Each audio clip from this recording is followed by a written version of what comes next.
Thrissur DCC president Jose വള്ളൂരും UDF ജില്ലാ convener MP വിൻസെന്റും രാജിവെച്ചു. കെ മുരളീധരന്റെ തോൽവിയും കോൺഗ്രസിലെ കൂട്ടത്തല്ലുമാണ് രാജിയിലേക്ക് നയിച്ചത്. തോൽവിയുടെ ഉത്തരവാദിത്വം ഏറ്റെടുക്കുന്നതായി ജോസ് വള്ളൂർ അറിയിച്ചു. അതേസമയം DCC ഓഫീസിന് മുന്നിൽ ജോസ് വള്ളൂരിനെ അനുകൂലിച്ച് ഒരു വിഭാഗം പോസ്റ്ററുകൾ പതിപ്പിച്ചു.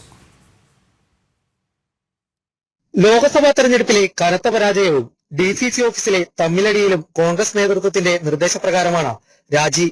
ഇന്ന് DCC ഓഫീസിൽ ചേർന്ന കോൺഗ്രസ് നേതൃയോഗത്തിന് ശേഷമാണ് ജോസ് വള്ളൂർ രാജി അറിയിച്ചത്.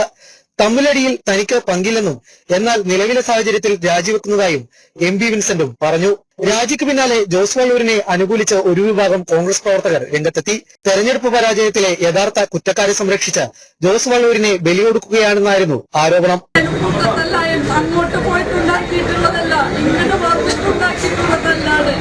ഈ തോൽവിയുടെ ഉത്തരവാദിത്വം ജോസേട്ടൻ എന്ന് പറയാൻ ഒരിക്കലും കഴിയില്ല. കാരണം സ്ഥാനാർത്ഥി അന്നത്തെ ദിവസം വന്നുകൊണ്ട് ജനങ്ങളെ രക്ഷിച്ചല്ലാണ്. ജനങ്ങളോട് സുരേഷ് ഗോപിയുടെ വിജയത്തിനു പിന്നാലെയാണ് തൃശൂർ കോൺഗ്രസിൽ പൊട്ടിത്തെറി ആരംഭിച്ചത്. ആലത്തൂരിലും സീറ്റ് നഷ്ടമായതോടെ നേതൃത്വത്തിനെതിരെ പരാതികൾ ഉയർന്നിരുന്നു. ജോസ് വള്ളൂരിനെ ഡൽഹിയിലേക്ക് വിളിപ്പിച്ചതിന് ശേഷമാണ് കേന്ദ്ര നേതൃത്വം രാജി ആവശ്യപ്പെട്ടത്. ജോസ് വള്ളൂരിന് പകരം DCC പ്രസിഡന്റ് സ്ഥാനത്തേക്ക് VK ശ്രീകണ്ഠനെയും ബെന്നി ബെഹനാനെയും പരിഗണിക്കുന്നുണ്ട്. ജനം, തൃശൂർ.